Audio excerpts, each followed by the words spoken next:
નમસ્કાર વિદ્યાર્થી મિત્રો, B semester 4 subject professional ethics chapter number 2. વિદ્યાર્થી મિત્રો, આ ક્વેશ્ચન એવો છે કે જે 3 રીતે પૂછાય છે પણ એનો આન્સર એક જ છે. 2 રીતે અલગ અલગ શોર્ટ ક્વેશ્ચનમાં પૂછાય છે અને એક લોંગ ક્વેશ્ચનમાં પૂછાય છે. વિદ્યાર્થી મિત્રો, જો હજુ તમે આ સબ્જેક્ટ માટે નોટ્સ મેળવવા માંગતા હો તો ડિસ્ક્રિપ્શન બોક્સમાં નંબર આપેલો છે, એના પર કોન્ટેક્ટ કરશો તો નોટ્સ પણ તમને અવેલેબલ થઈ જશે. અને વિદ્યાર્થી મિત્રો, હજુ જો ચેનલ સબસ્ક્રાઇબ ન કર્યું હોય તો ચેનલ સબસ્ક્રાઇબ કરો અને તમારા બધા જ મિત્રો સુધી આ ચેનલને પહોંચાડો, જેથી કરી અને બધા જ વિદ્યાર્થીઓ આ સબ્જેક્ટમાં સારા માર્ક્સે પાસ થઈ શકે. તો હવે સમજીએ આ ક્વેશ્ચનને.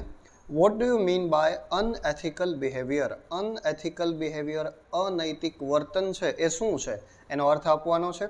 અને એ જ ક્વેશ્ચન તમને બીજી રીતે પૂછાય, explain roots of unethical behaviour, એટલે કે અનએથિકલ બિહેવિયર છે, અનૈતિક વર્તન છે, એના મૂળ શું છે એ સમજાવો. ત્યાર પછી બીજો ક્વેશ્ચન એવી રીતના આવે કે different kinds of unethical behaviour explain, અથવા તો explain different kinds of unethical behaviour, જુદા જુદા પ્રકારના અનૈતિક વર્તન છે એ સમજાવો. તો 2 ક્વેશ્ચન જે છે એ શોર્ટમાં આવે અને આ જે જુદા જુદા પ્રકાર છે એ તમને 7 માર્કમાં પૂછાય છે. તો વિદ્યાર્થી મિત્રો, ચાલો હવે સમજીએ એનું સોલ્યુશન, એનો આન્સર સમજીએ. Unethical behavior can be defined as actions that are against social norm. Unethical behavior એક એવું કાર્ય છે, એવા કામ છે, એવા કાર્યો છે કે જે સામાજિક નીતિ નિયમો કરતા વિરુદ્ધમાં છે. That are considered unacceptable, અને આ જે કાર્ય છે એ સ્વીકૃત નથી, અસ્વીકૃત છે ટુ ધ પબ્લિક, એટલે કે જાહેરમાં આ જે કાર્ય છે એ સ્વીકારી શકાય એવા નથી, અસ્વીકાર્ય છે, એટલા માટે એને અનએથિકલ બિહેવિયર કહેવામાં આવે છે. It is completely opposite of ethical behaviour, તે સંપૂર્ણ રીતે નૈતિક વર્તનથી વિરુદ્ધમાં છે, એનાથી આખા જુદા જ છે અથવા તો એની અગેન્સ્ટમાં છે. Unethical behaviour is an action, unethical behaviour એક એવું કાર્ય છે that falls outside of what is considered morally right or proper for a person, a profession or an industry. Unethical behavior is an action, એક એવું કાર્ય છે જે that falls outside of, એટલે કે જે આમ જોઈએ તો falls એટલે કે એ ખોટું છે અહીં, અને what is considered જેને આપણે ગણતરીમાં લઈએ છીએ, જે ધ્યાનમાં લઈએ છીએ, morally right કે જે મોરલી કેવું છે, રાઈટ નથી, અહીંયા નૈતિક રીતે એ યોગ્ય નથી, ઓર પ્રોપર અથવા તો એ યોગ્ય પણ નથી, ફોર અ પર્સન એક વ્યક્તિ માટે કે કોઈ વ્યવસાય માટે કે કોઈ ઇન્ડસ્ટ્રી માટે એ યોગ્ય નથી, એ છે unethical behaviour.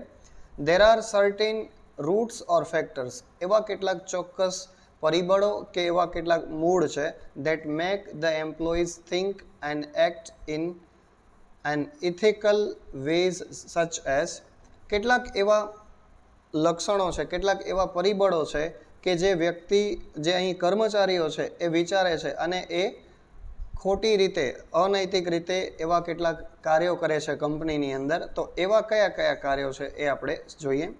Pressure to balance work and family, હવે અનએથિકલ બિહેવિયરના રૂટ્સ કયા, એના મૂળ કયા, કે વ્યક્તિ અનૈતિક કાર્ય કરવા માટે કઈ રીતે મજબૂર થાય, તો એના માટે pressure to balance work and family. હવે જ્યારે એને કંપનીની અંદર વર્કલોડ એટલો બધો હોય એટલે એને કામ પણ સંભાળવાનું અને ફેમિલી પણ સંભાળવાનું. ત્યાર પછી પુઅર કમ્યુનિકેશન, પુઅર કમ્યુનિકેશન એટલે કે નબળું, અહીંયા નબળી માહિતી સંચાર, યોગ્ય રીતે જો વાતચીત ન થઈ હોય તો.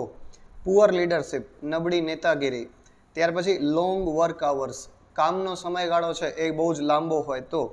પછી હેવી વર્કલોડ, બહુ જ કામ, ભારે લોડ હોય, કામનો જો લોડ વધારે હોય તો. ત્યાર પછી લેક ઓફ મેનેજમેન્ટ સપોર્ટ, મેનેજમેન્ટના સપોર્ટની જો ખામી હોય તો.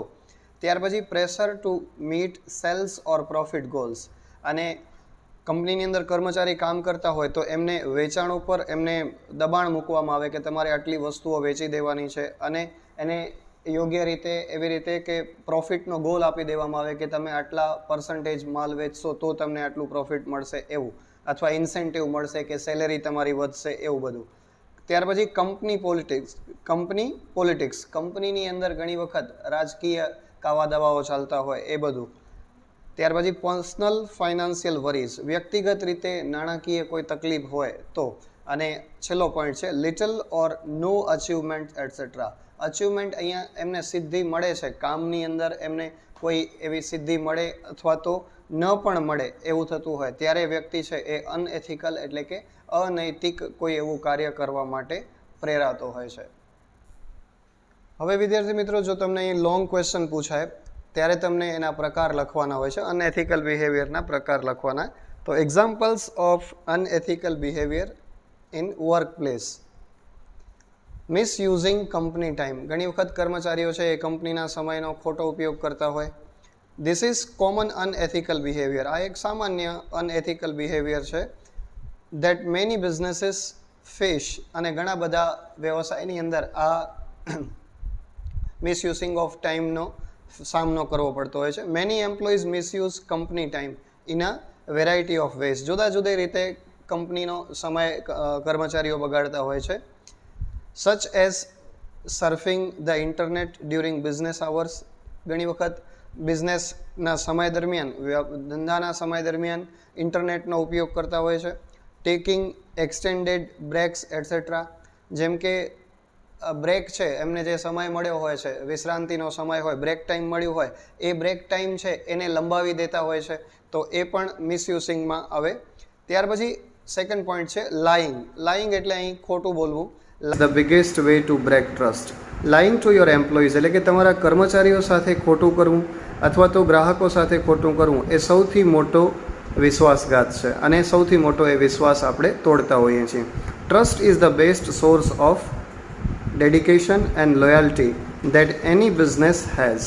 ટ્રસ્ટ, વિશ્વાસ છે એ સૌથી મોટો સ્ત્રોત છે અને સમર્પણ અને સાથે સાથે લોયલ્ટી, વફાદારી છે એ બિઝનેસની અંદર હોવી જોઈએ.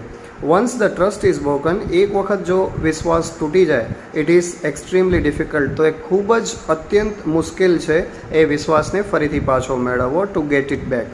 Telling obvious lies is not just અનએથિકલ.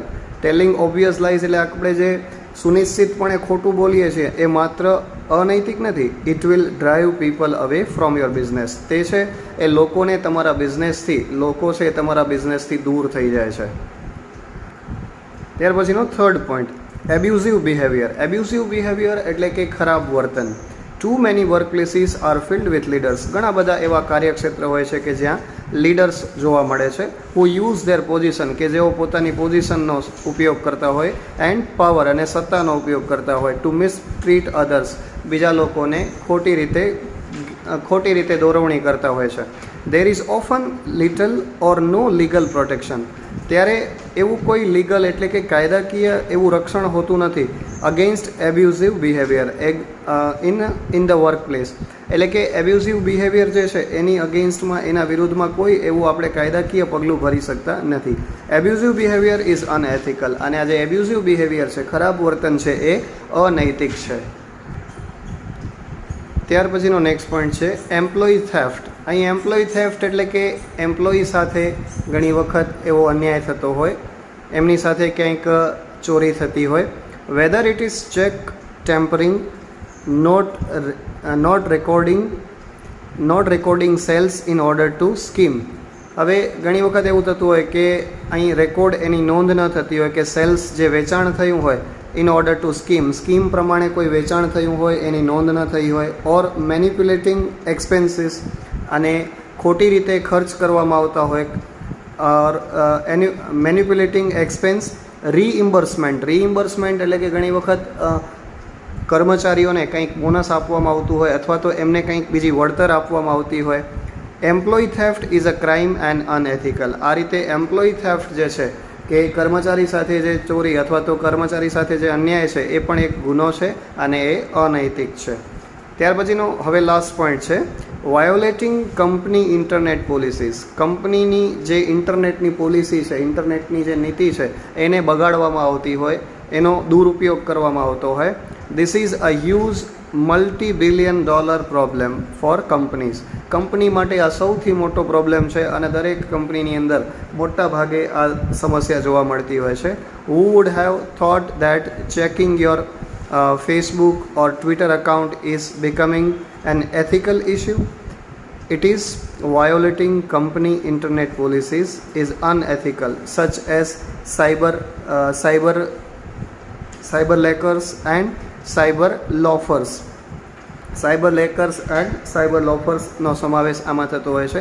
અને આ જે કંપનીની ઇન્ટરનેટ પોલિસી છે, વાયોલેટિંગ કંપની ઇન્ટરનેટ પોલિસીસ, એ પણ એક અનૈતિક બાબત છે, એટલે એનો સમાવેશ પણ અનએથિકલ બાબતમાં થાય. તો વિદ્યાર્થી મિત્રો, આ રીતે આ એક ક્વેશ્ચન છે, 3 રીતે પૂછાય છે અને સરળ રીતે છે, તો તમે સરળતાથી પરીક્ષામાં લખી શકશો. ધન્યવાદ.